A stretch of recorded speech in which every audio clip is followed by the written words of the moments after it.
and welcome to another Lewisburg Community TV video. Welcome to Tertulia, A bookshop like no other. and we're coming to you on week 7 from our schoolhouse. Can't believe it's been 7 weeks in Ohoney, and the sun's shining. It's a gorgeous day. So today we're going to have the results of the Harry Potter quiz, which we've had lots of respondents to. So these are the wands. We'll announce the answers and the winner at the end. So stay tuned. So stay tuned. Also, we have 2 children's authors, but stay tuned, adults, because it's really entertaining. So we'll have those in a moment. And a quick catch up on what we're reading this week. So we've got, Neil is on The Tainted. We Just got this these Friday. Yes, got this started yesterday. last night. Yeah, and it's like Kaveri Maham, and it's called The Tainted, and it's about an Irish regiment in the British Raj that mutinied in 100 years ago in 1920. Yeah, the anniversary's coming up at the the end of anniversary's April. coming up, and it's a really interesting story, a little known piece of history, and I recommend it already, and I'm really into this. And Covey is going to be on our show next week, so we're looking forward to that. And I'm reading The Eighth Life still. I'm sort of part way through. I have read a couple of other books in between times. It's an epic story. It's amazing. It's a Georgian writer. It's about the whole Russian Revolution and now up as far as the Second World War, and just this family and the amazing things that happened. It's a bit like Dr. Zhivago, but I'm keeping up with it. And we have this in the shop as well. We do have this in the shop. And next up, I'm eyeing up Hamlet has just come in by Maggie O'Farrell, which I love the story of Hamlet. This is the story of Hamlet and how Shakespeare wrote the story. Also, we have Flatshare by Beth O'Leary, and we're hoping to get both of them on the show as soon as possible. So first up, we've got Emma Reid, children's author. She herself is a self-confessed, used to be a biologist, but now she's decided to write books. Her character is Milton. Her first book is Milton the Mighty, which we have stocked in the shop and sold on many occasions. Her second book is Milton Superhero, which we hope to get some copies of in the near future. So she talks about, it's the tiniest superhero is the character. And this is a line from it. I'm just one spider too small to make a difference. Who knows what we can achieve? So over to Emma. Hi there, my name's Emma Reid, and I'm the author of Milton the Mighty and Milton the Megastar. Now, I'm delighted to have been asked by Tertulia Books to say hello to you all and introduce my books to you, and I'm also going to be reading a little bit from my most recent book, which follows the adventures of my hero, little spider, Milton, as he goes to Hawaii. But first, let me tell you a little bit about my series and about my spiders. So I'm a big fan of spiders.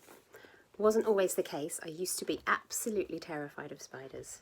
And in writing this book and learning all about how amazing spiders are, I have actually overcome my fears. Milton here is tiny. He is completely unterrifying, utterly unscreen-worthy, approximately the size of a raisin.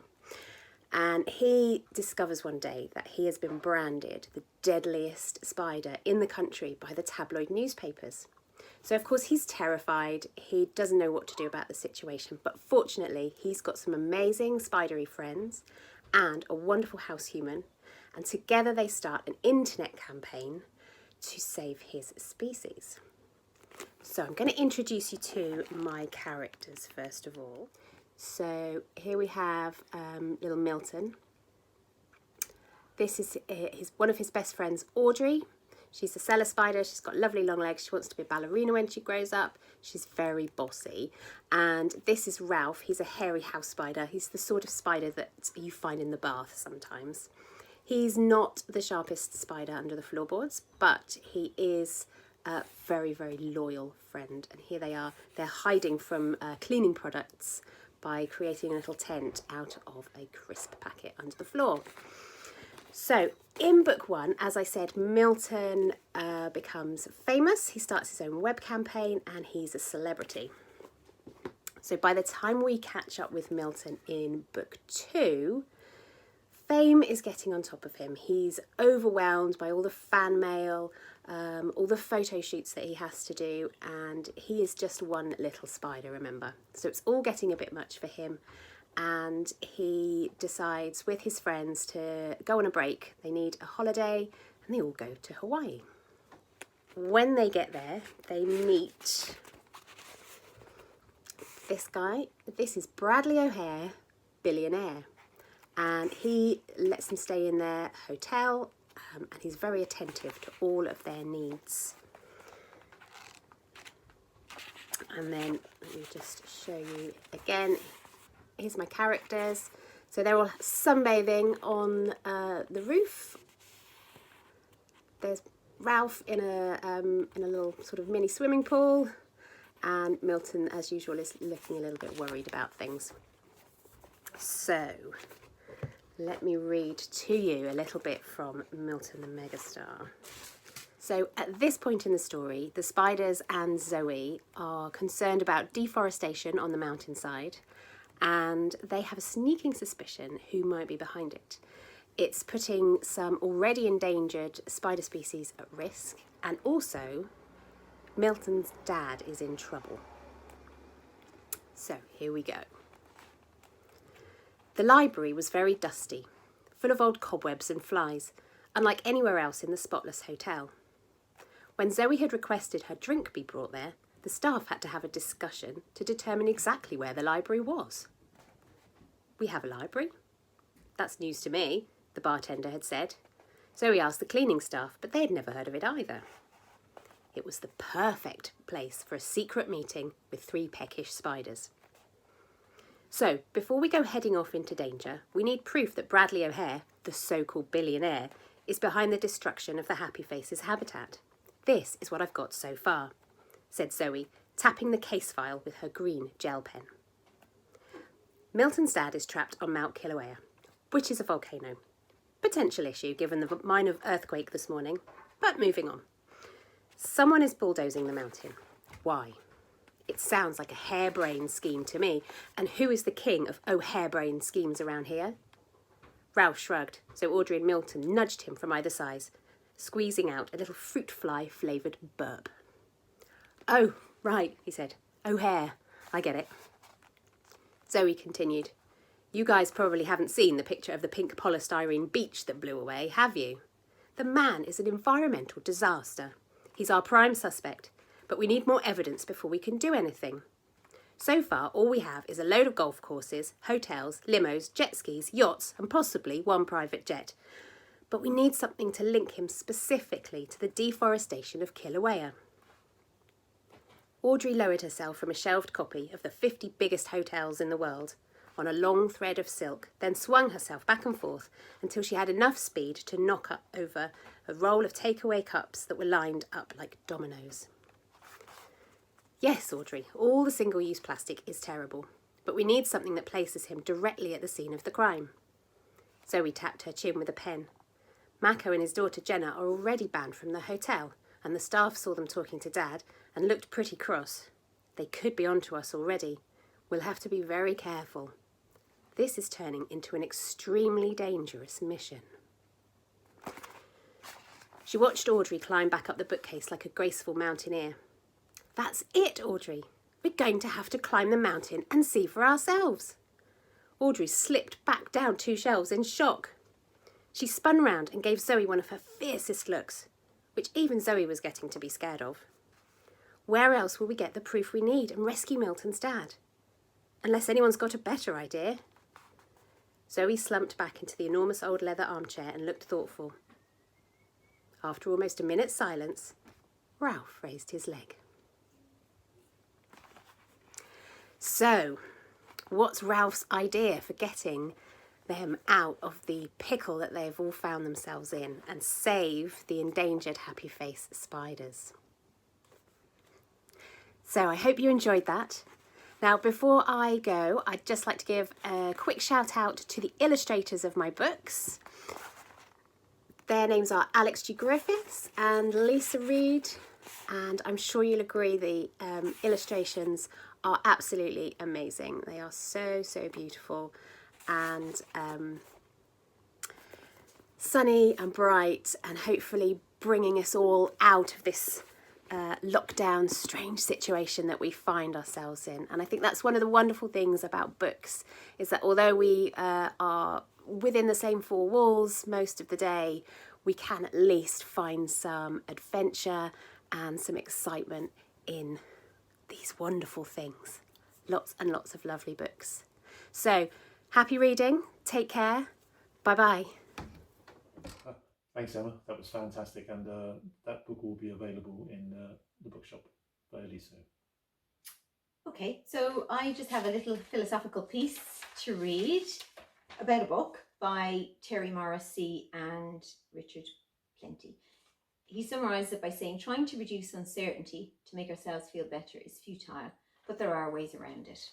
And it's covered in his book, which we hope to have in the shop soon. It's Cork University Press, and it's called Uncertainty Rules, Making Certainty Work for You. But just to summarise his three rules: taking responsibility. A first principle is one of taking personal responsibility for our actions and for their impact on others. Holding ourselves accountable and not blaming other people for the situation in which we find ourselves.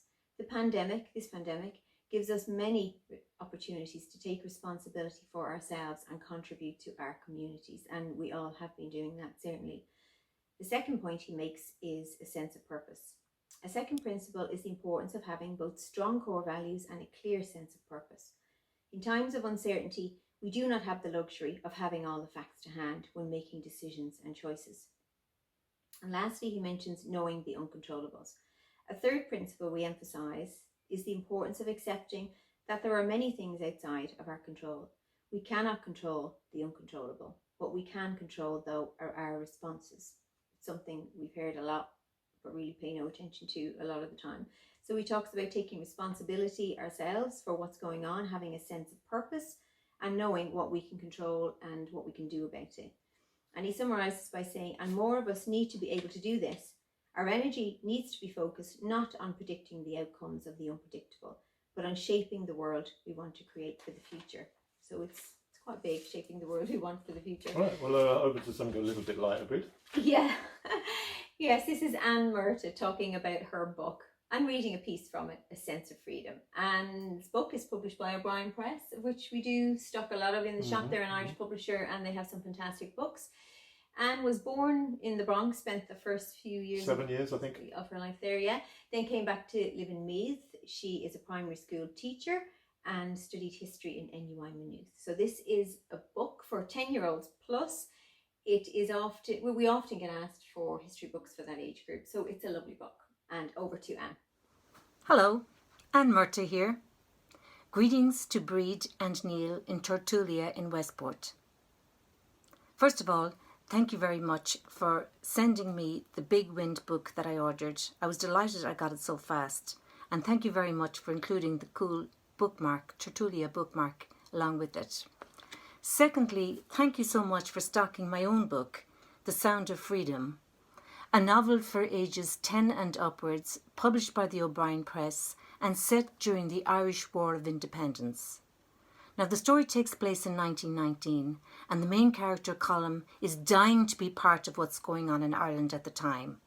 You have Sinn Féin, you have the Gaelic League, the Volunteers. He particularly wants to be part of the Volunteers. And he does take part in that movement that's sweeping over the country at the time. However, things don't work out exactly as he was expecting them to. Early in the story, we meet Alice McCluskey, a girl from Belfast, and Colm really, really likes this girl. And the excerpt I'm going to read for you today is actually the first time that Colm sees Alice in the post office in Castlepollard in County Westmeath. So we're taking it up from there. She nudged a parcel across the counter towards Mrs. Dobbs, the postmistress, who picked it up, adjusted her glasses and peered at the address. Belfast, that'll be 9pence, please. The girl put her money on the counter. Mrs. Dobbs pounced on the coins, checked them quickly and dropped them into the till. A bony finger wagged over the first line of the address, as if she were scolding the parcel. The postman in Belfast will have his work cut out for him, trying to make out that name, she said, shaking her head. It's in Irish, said the girl. She had a northern accent. I recognised it from a couple of men from Mahara who had used our place as a safe house in the past. I don't know why it couldn't be written in the King's English. The girl pointed to the parcel. Only the wee name's in Irish. The address is clearly written in English, so I don't know what the problem is. Mrs. Dobbs's cheeks turned red. She tossed the parcel to one side, glaring at the girl. The problem is that we have to put up with little upstarts from Belfast who think they know it all. Indeed, I don't know it all, said the girl. But this I do know. I have every right to speak my own language in my own country. Mrs. Dobbs stood with her mouth open. This was as entertaining as a film in the cinema. Before leaving the counter, the girl turned back and said in Irish, Will you give over with your gaping at me, as if I brought a plague on your poxy post office? It was Ulster Irish, rarely heard in Westmeath. We spoke Connacht Irish at home, and I found the northern dialect difficult to understand. But I loved the way she broadened the A sound, and I loved her spirit. It made me want to cheer. But if I did, that old crow behind the counter mightn't serve me, so I said nothing. The girl from Belfast turned around, cheeks as red as her cap, and a scowl that would turn milk sour. She marched out. So thanks, Anne, for that lovely piece. And we have got those books for sale in the shop. You can email us or ring and we'll send you a copy. And last up, we have the quiz. And this is the sorting hat, upside down. Okay, so we'll do the questions first, give you the answers. What's the first chapter of the first book called? The Boy Who Lived. What is the owl shop called in Diagon Alley? Elop's Owl Emporium. What piece of clothing set Dobby free? One of our responders said a disgusting smelly sock. It's a sock. What village do the Weasleys live in? Ottery St. Catchpole. What is Harry's Patronus? Or not patrons, as I said last week. A stag. And what breed of dog is a fang? So there's two answers. A boarhound is from the book, but in the movie apparently it's Neapolitan Mastiff. So either answer is acceptable. So we're going to pick a name from the hat. I'll pick a name. Oh, okay. You can hold it and I'll pick it. Let me see. Oh my god, this one's right down the end. Oh, here we go. Okay. So it's Leona Heenahan is the winner. Leona Heenahan, and we will get in touch with you later today and send the answers. Send the prize. Yes. Okay. Fantastic. So that's it from us this week. Next week we do have Calvary, as we said, and Eleanor Fitzsimons, who wrote lots of biographies, one about Nesbitt, who wrote The Railway Children. Looking forward to that. Yes. And that's it for now. Okay. Take care. Bye-bye. Bye-bye.